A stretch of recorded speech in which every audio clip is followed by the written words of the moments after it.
خوشبو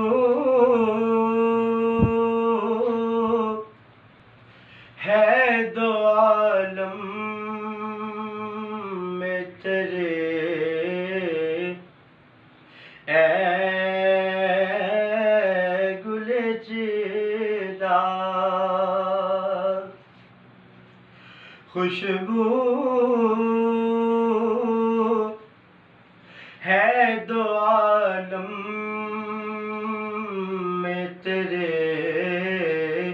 اے گل چیدہ،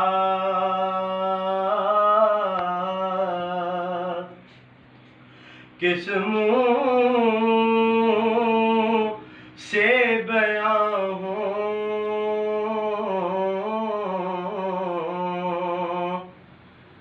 تیرے اوصاف حمیدہ، کس منہ سے بیاں ہوں، کس منہ سے بیاں ہوں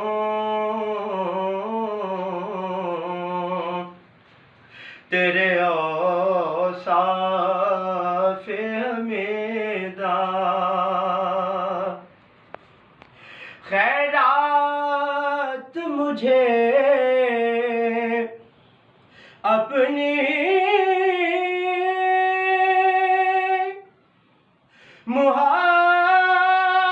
محبت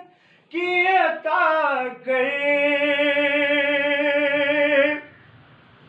خیرات مجھے اپنی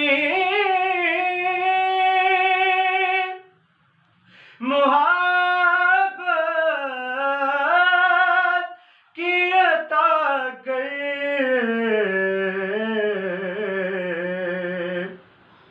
آیا ہوں تیرے در پہ بدامان دریدار، آیا ہوں تیرے در پہ بدامان دریدار، خوشبو ہے دو عالم میں تیرے، اے گل چیدہ، تجھ سا کوئی آیا ہے نہ آئے گا جہاں میں، تجھ سا کوئی آیا ہے نہ آئے گا جہاں میں، دیتا ہے گواہی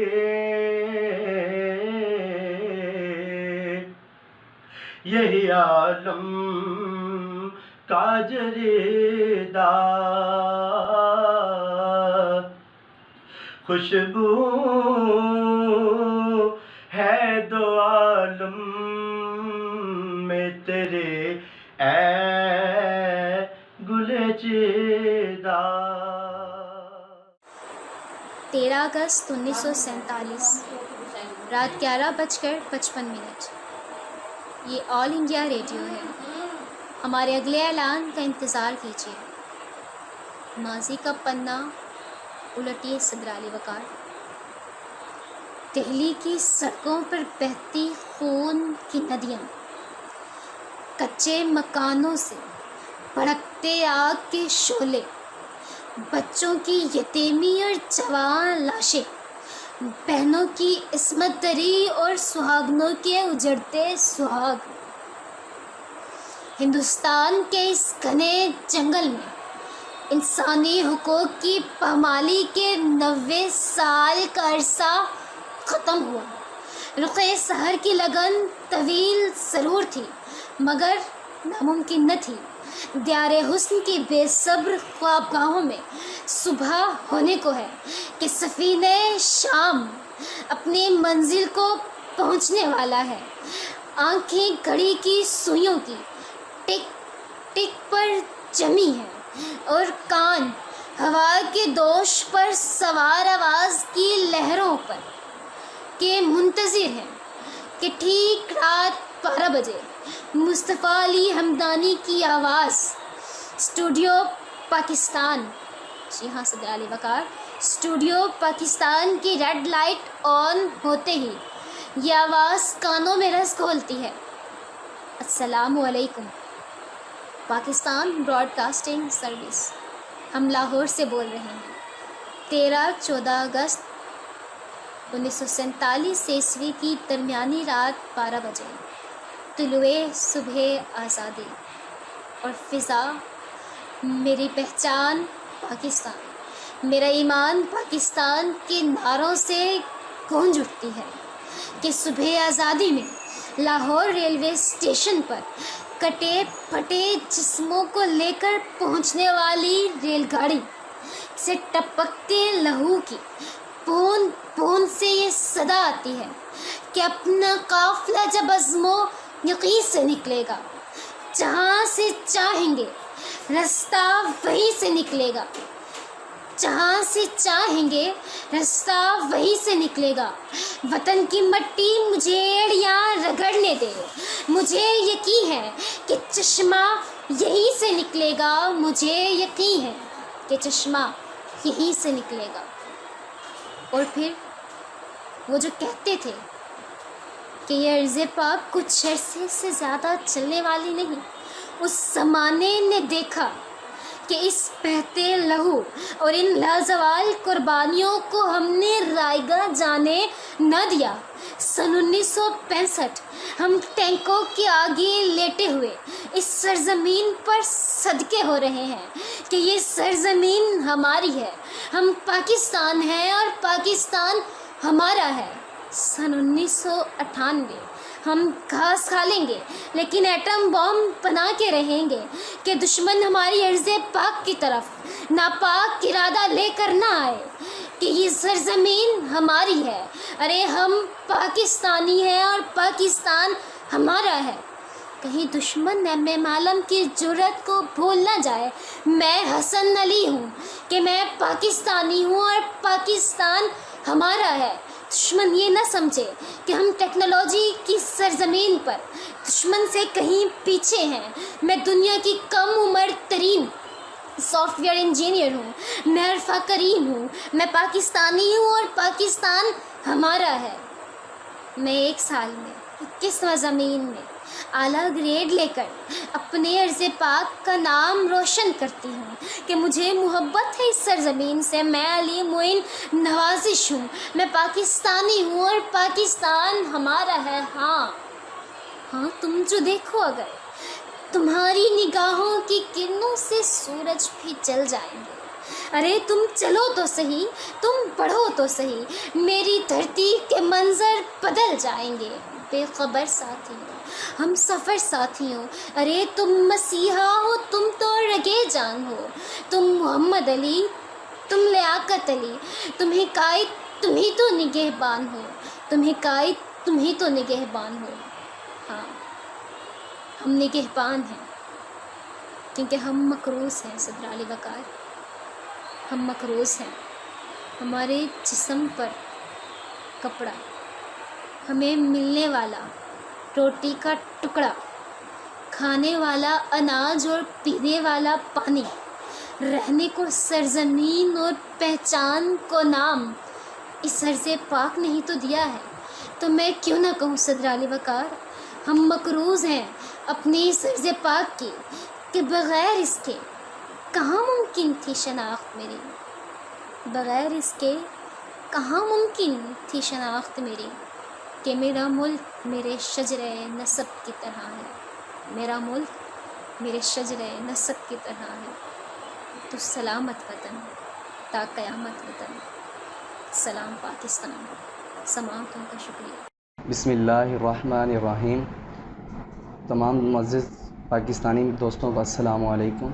آج جس موضوع پر مجھے لب کشائی کا موقع ملا وہ 14 اگست یعنی کہ یوم آزادی کا دن ہے۔ جناب علی، اگر بات کریں بر صغیر کی تو ایک وقت تھا کہ جہاں پر مسلمان ایک نہ تھا اور ہندو اپنا راج جمائے بیٹھے تھے، اور ایک وقت آیا کہ محمد بن قاسم جیسا کم عمر نوجوان جب بر صغیر کی طرف بڑھا اور فتوحات کا سلسلہ جاری رکھتے رکھتے وہ بڑھتا ہی چلا گیا، اور ایک وقت ایسا آیا کہ پورے بر صغیر پر صرف مسلمانوں کی حکمرانی تھی، اور ایک وقت ایسا آیا کہ مسلمان اپنی غلطیوں اور نادانیوں کی وجہ سے زوال پذیر ہوتے چلے گئے اور انگریز اس ملک پر قابض ہو گئے، اور انگریزوں نے 1857 عیسوی کی جنگ آزادی کے بعد ہندوؤں کو مراعات دینا شروع کر دیں۔ ان کو یہ بھی معلوم تھا کہ 1857 کی جنگ آزادی میں مسلمانوں کے ساتھ ساتھ ہندو بھی شامل تھے، مگر انہوں نے اس بات کو بھلا دیا اور سارے مظالم کا پہاڑ صرف مسلمانوں پر توڑتے رہے، جو کہ سر سید احمد خان سے برداشت نہ ہو سکے، اور انہوں نے دو قومی نظریے کی بنیاد رکھ ہی دی، جس کی پہلے تو بہت مخالفت کی گئی،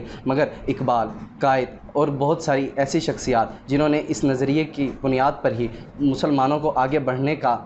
اور اپنا سلسلہ جاری رکھنے کا کہا، اور ایک وقت ایسا آیا کہ اقبال کا خواب پورا ہوتا ہوا دکھائی دیا اور قائد اعظم کی انتھک محنتیں کامیاب ہوتی ہوئی دکھائی دیں، اور انگریزوں کے بھی ذہن میں یہ بات ذہن نشین ہو گئی کہ بر صغیر کا صرف ایک ہی حل ہے، اور وہ ہے بر صغیر کی تقسیم، یعنی کہ مسلم اکثریتی علاقے اور غیر مسلم اکثریتی علاقے۔ جو مسلم اکثریتی علاقے ہیں ان کی حد بندی کر کر ایک الگ ریاست بنا دی جائے، اور جب بات تقسیم کی آئی تو انگریزوں نے ہندوؤں کے ساتھ مل کر پھر مسلمانوں پر مظالم کے پہاڑ ڈھانا شروع کر دیے، اور ایسی خوبصورت ریاستیں جو پاکستان کا مقدر بننا تھیں، انگریزوں کی بے وفائی کی وجہ سے وہ ہندوستان کا مقدر ٹھہریں، اور ایسے راستے جو کہ پاکستان کے حصے میں آنا تھے بھارت کو دے دیے، جس کی وجہ سے آج بھارت کشمیر میں اپنے پنجے گاڑے بیٹھا ہے۔ پر جناب علی، یہ پاکستانی قوم کسی سے کم نہیں، پیچھے ہٹنے والی نہیں۔ جناب علی، 14 اگست ہم ہر سال مناتے ہیں اور مناتے رہیں گے، اور کشمیری بھائیوں سے ہم یہ کہتے ہیں اور کہتے رہیں گے کہ ہمارا کشمیریوں سے رشتہ کیا، لا الہ الا اللہ، اس رشتے کی بنیاد پر ہم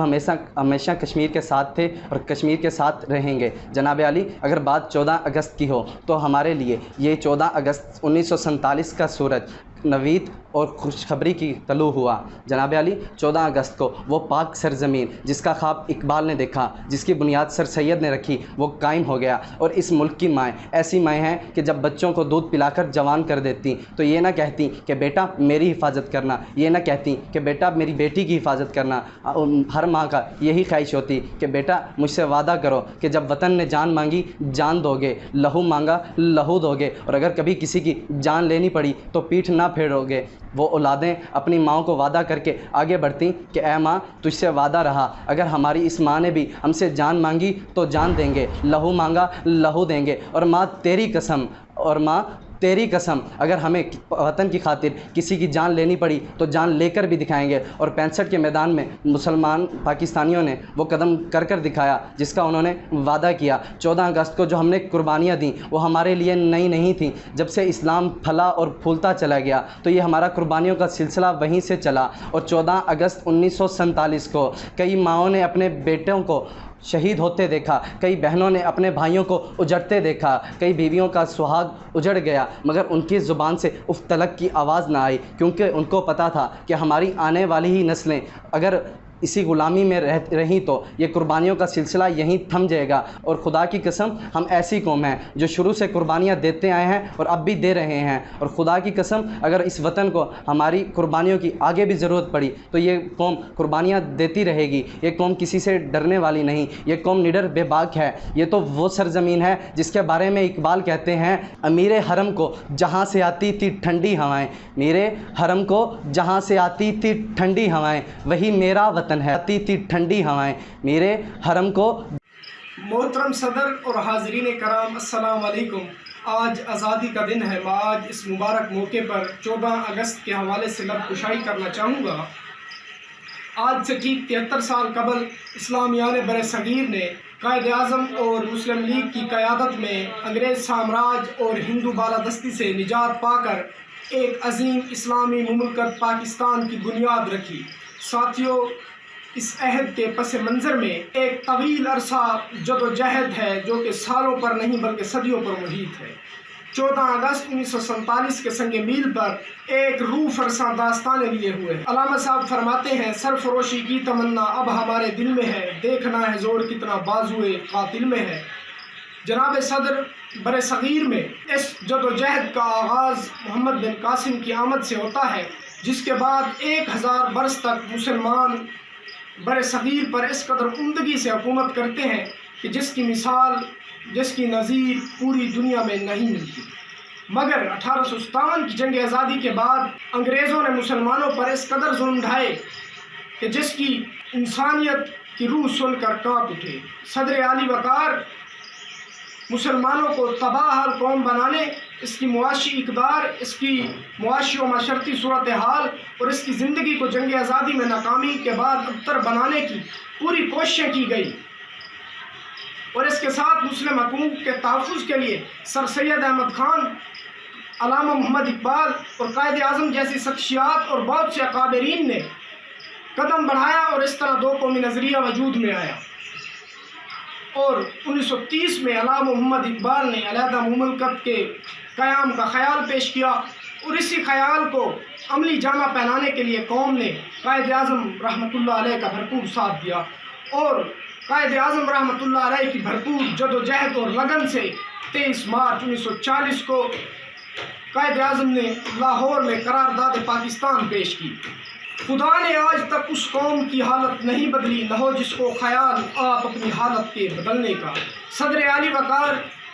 اور یوں قائد اعظم کی انتھک کوششوں اور مسلمانوں کی انگن قربانیوں کے عوض 14 اگست 1947 کو یہ ملک دنیا کے نقشے پر ابھرا۔